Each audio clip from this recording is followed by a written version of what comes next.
तो आज हम लोग सीखेंगे इम्परेटिव सेंटेंस। कौन सा सेंटेंस? स्पोकन इंग्लिश का शुरुआत इम्परेटिव सेंटेंस से ही होता है। जैसे कि इसमें रिक्वेस्ट किया जाता है। क्या किया जाता है? रिक्वेस्ट किया जाता है, या फिर किसी को कमांड दिया जाता है। कमांड का मतलब होता है ऑर्डर देना, यानी आदेश देना।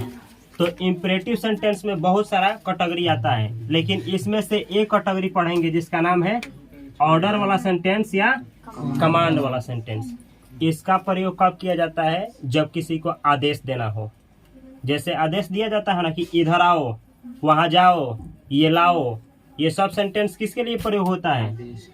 आदेश देने के लिए या ऑर्डर देने के लिए। ठीक है, तो यहाँ पे कुछ सेंटेंस लिखे हैं जो कि ऑलरेडी बना हुआ है, और यहाँ पे कुछ सेंटेंस है जो कि आप लोग बनाएंगे लोग। ठीक है, तो शुरू किया जाए। पहला स्ट्रक्चर क्या होता है कमांड देने का? स्ट्रक्चर होता है कि सबसे पहले वर्ब का पहला फॉर्म बोला जाएगा या लिखा जाएगा। कौन सा फॉर्म? तो जैसे अगर हम इस तरीके से बोलते हैं गो, तो इसका मतलब क्या हुआ? पहला फॉर्म है, लेकिन केवल गो बोले तो इसका मतलब ये हुआ कि ऑर्डर दिया गया है, या बोला गया है कि जाओ। ऐसे ही बोले कम, तो इसका मतलब क्या हुआ? आओ। ईट, तो इसका मतलब क्या हुआ? खाओ। अगर सेंटेंस में ऑब्जेक्ट है तो ऑब्जेक्ट को भी क्या करना है? लिखना है या बोलना है। ऑब्जेक्ट के छोड़ करके और भी कुछ वर्ड है तो उसको भी क्या किया जाएगा? बोला जाएगा या लिखा जाएगा। तो इस तरीके से यूज होगा। अगर सेंटेंस में केवल वर्ब ही है तो केवल वर्ब का ही यूज होगा। जैसे हम बोले प्ले, तो इसका मतलब क्या हुआ? खेलो। खेलना नहीं, ऑर्डर दिया गया है। यानी कहने का मतलब है वर्ब का जितना भी पहला रूप होता है, पहला फर्स्ट फॉर्म, उस सभी फॉर्मों का यूज हम लोग ऑर्डर देने के लिए या कमांड देने के लिए कर सकते हैं। समझ में आया है? जैसे बोले ईट, इसका मतलब हुआ खाओ। कम यानी आओ, कम हियर मतलब यहाँ आओ। गो मतलब जाओ, गो देयर मतलब वहाँ जाओ।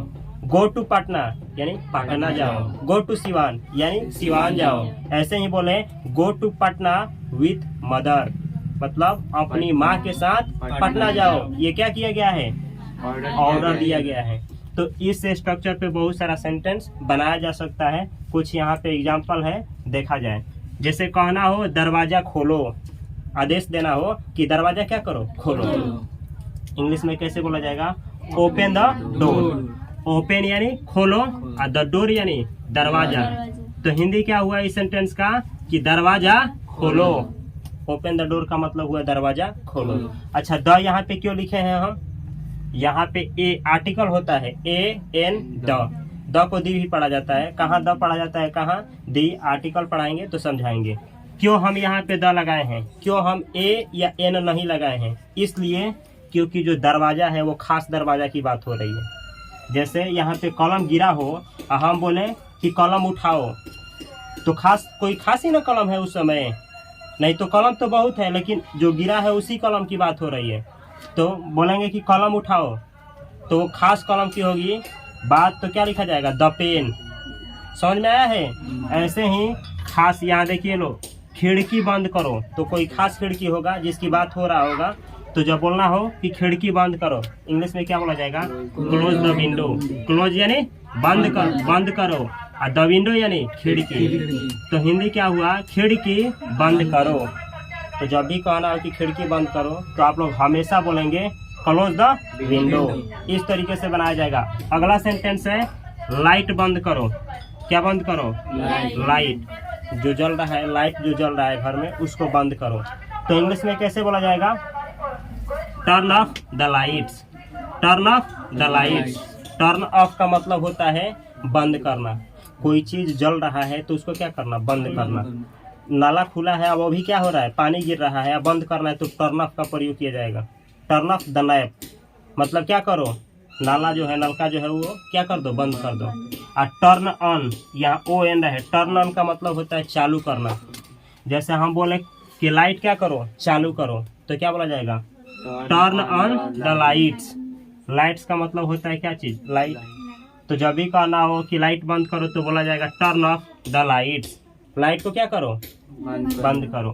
इस तरीके से इसका यूज होता है। ये जो टर्न अप है ये फ्रेजल वर्ब है, फ्रेजल वर्ब। जब किसी वर्ब के साथ कोई प्रीपोजिशन आए तो उसको फ्रेजल वर्ब बोला जाता है। क्या बोला जाता है? Phrasal verb. तो एक दिन आप लोगों को फ्रेजल वर्ब भी हम सिखाएंगे और यूज करना भी सिखाएंगे, ठीक है। आगे लिखा गया है फोन उठाओ। क्या उठाओ? फोन उठाओ। जैसे हम लोग बोलते हैं ना, कमांड देते हैं ना, फोन उठाओ, तो अंग्रेजी में कैसे बोलेंगे? Pick up the phone. कोई खास कॉल आया है, pick up the phone. Pick up यानी उठाओ और द फोन यानी फोन, यानी कॉल को क्या करो? रिसीव करो, फोन को उठाओ। तो जब भी किसी को ऑर्डर देना हो, कहना हो कि फोन को क्या करो? उठाओ, तो हम लोग इंग्लिश में बोलेंगे पिक अप द फोन, ठीक है।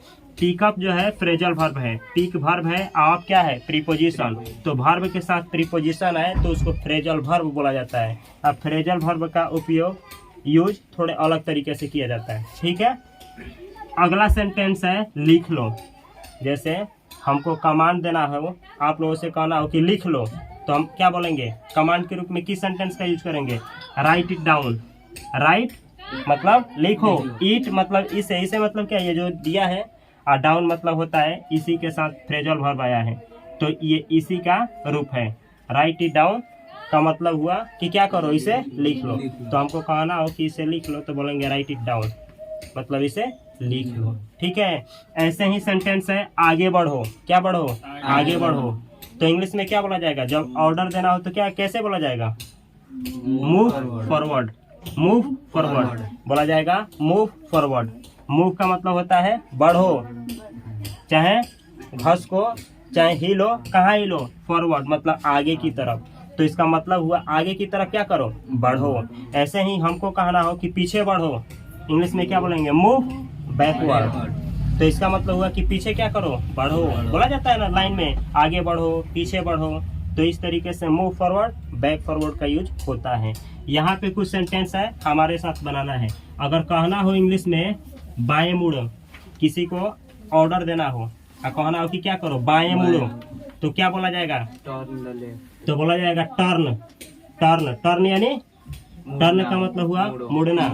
तो मुड़ो, क्या चीज? बाएं। तो बाएं का इंग्लिश क्या होगा? लेफ्ट।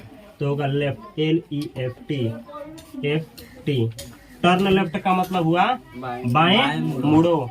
इसी तरीके से कहना हो दाएं मुड़ो, आदेश देना हो, कमांड करना हो, अब बोलना हो दाएं मुड़ो, तो आप लोग क्या बोलेंगे? लो बोलिए लो हमारे साथ, टर्न राइट। सही है, टर्न राइट। इसका मतलब हुआ दाएं मुड़ो। इस तरीके से हिलो नहीं, जैसे कोई हिलता है तो नहीं माना किया जाता है, हिलो नहीं ऑर्डर दिया जाता है। अंग्रेजी क्या होगा? हिलो नहीं। क्या बोला जाएगा? तो बोला जाएगा स्टॉप। स्टॉप मतलब रुक जाओ, क्या? अब मूविंग।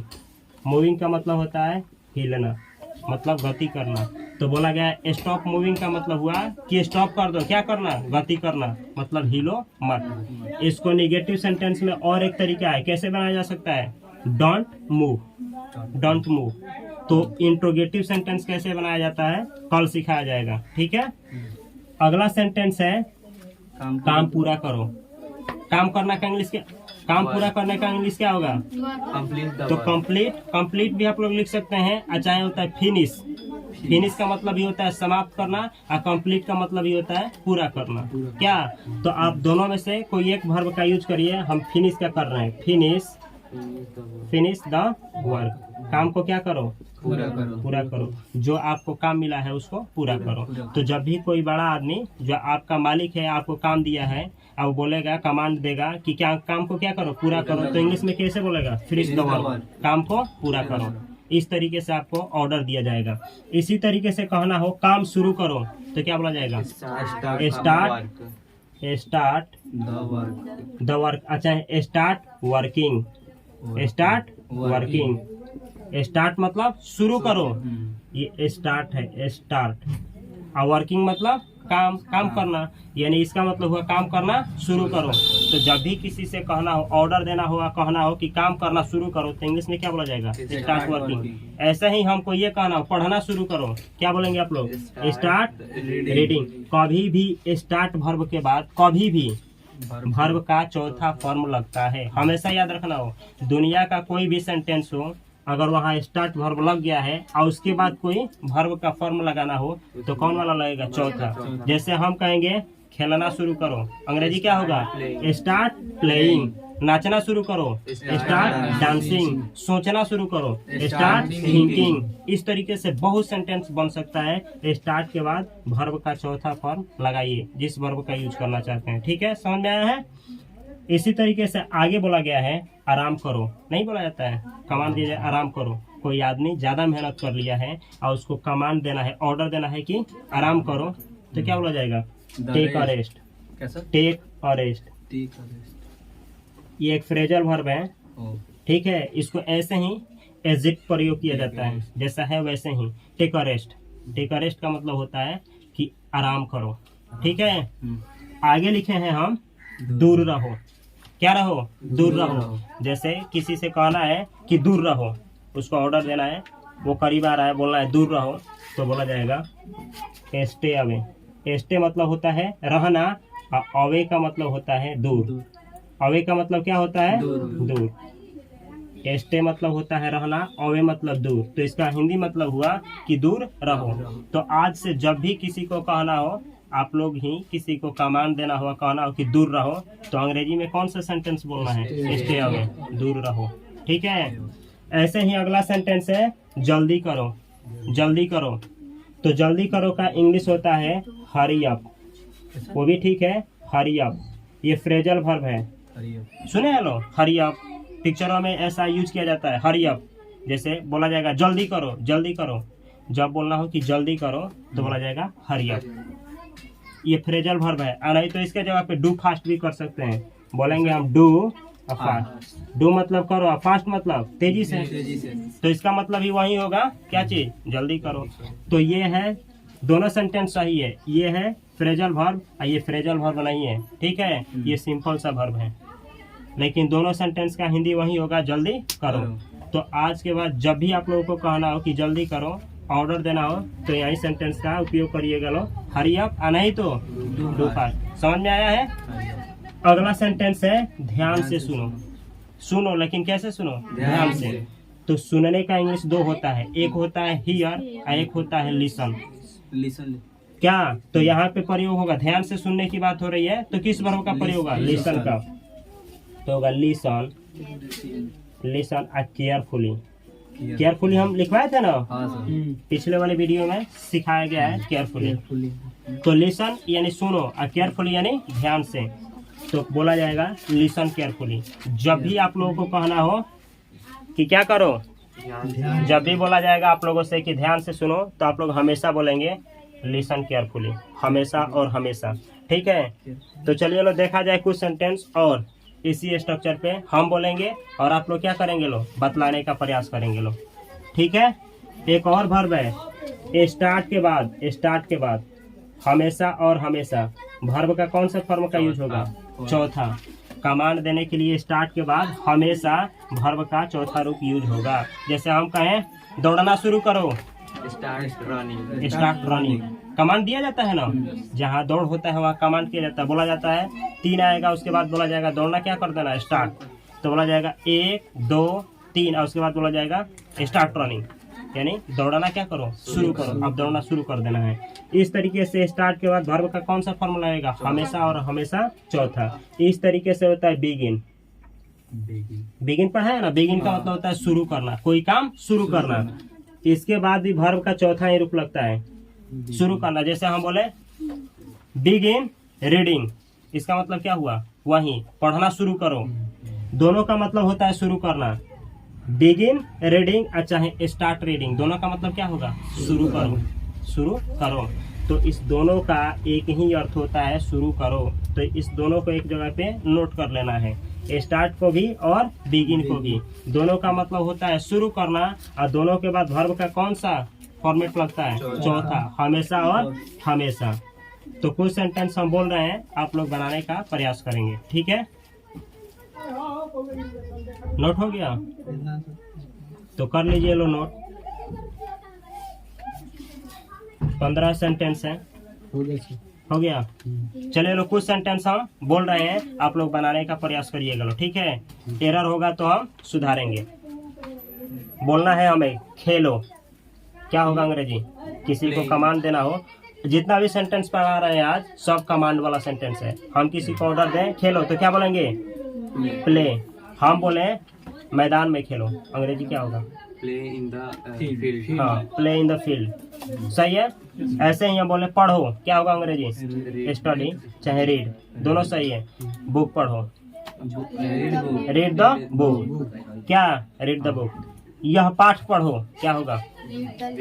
हाँ, रीड दिस लेसन। यह पाठ पढ़ो। ठीक है, समझ में आ रहा है ना? इसी तरीके से हम बोले अच्छा बोलना है सोचो, अंग्रेजी क्या होगा? थिंकिंग की थिंक होगा। अब हम बोले अपने भविष्य के बारे में सोचो, क्या होगा? अपने भविष्य के बारे में सोचो। In the future. हाँ, think about your future. Think मतलब सोचो, अबाउट माने के बारे में, योर फ्यूचर मतलब अपने फ्यूचर के बारे में। तो जब कहना हो कि अपने फ्यूचर के बारे में सोचो, अंग्रेजी क्या बोला जाएगा? Think about your future. समझ में आया है? इसी तरीके से हम कहें put the pen. Put the pen, put मतलब होता है रखना। Put the pen on the table, इसका मतलब क्या होगा? बतलाइए लो। Put the pen on the table. हाँ, ऑर्डर दिया जा रहा है कि जो पेन आप हाथ में लिए हैं उस पेन को कहाँ रखना है? टेबल पर रख दो। पुट का मतलब होता है किसी चीज को क्या करना? कहीं पे रखना। समझ में आ गया? पूरा इसमें से कुछ भी पूछना हो जो आप लोगों को समझ में नहीं आया है तो आप लोग पूछने के लिए फ्री हैं। समझ में आ गया ना? टोटल केयरफुली मतलब क्या होता है सर? केयरफुली का मतलब होता है ध्यान से, सावधानी से। सावधानी से की भी यही मीनिंग होता है। अच्छा है इसका अवेयरनेस। अवेयरनेस का मतलब होता है सावधानी पूर्वक कोई काम सावधानी के साथ किया जाए तो अवेयरनेस। इसका मतलब होता है ध्यान से सुनने के सेंस में। वहाँ होता है अलर्ट के सेंस में, मतलब अलर्ट रहे किसी चीज से तो अवेयरनेस का प्रयोग होता है। अलर्टनेस की बात ना हो तो केयरफुली का, जैसे ध्यान से पढ़ो, ध्यान से सुनो, ध्यान से कहीं जाओ, मतलब देखना है आगे पीछे। समझ आ गया? और कुछ जानना है तो इसको नोट करिए लो।